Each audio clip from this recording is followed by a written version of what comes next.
For many of us, this was the first taste of winter weather. But as the snow and temperature fell, warnings followed. In North Yorkshire today, the weather made for pretty pictures, but also hazardous conditions for drivers. In Cheshire, which is part of an official cold weather health alert, warm spaces are opening once again.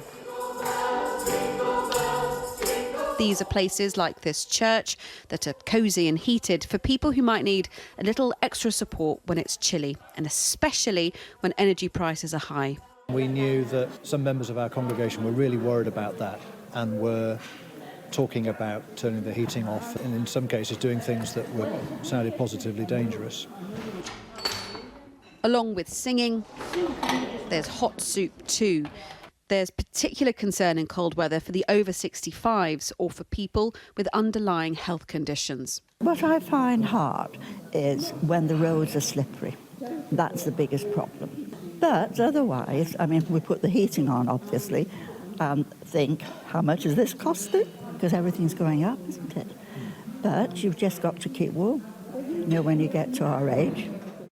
Yellow snow and ice weather warnings are in place today and go into tomorrow and Friday across various parts of the UK, especially down the east coast, places like Newcastle, Aberdeen and Norwich.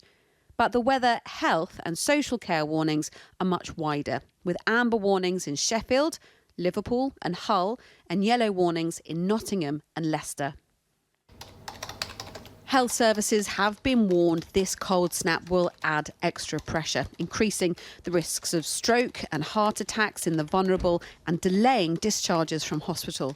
We know there are people in hospital who should have been released, who should have been allowed back home, but the situation at home, so sometimes it is things like getting the house warm and making sure they've got support, that they've got access to warm meals, is their carer able to come, and then that means that the ambulances at the hospital are having to wait for longer because they can't get people in, and that means that at our end we're struggling to get people who really need to go in, we can't get them in.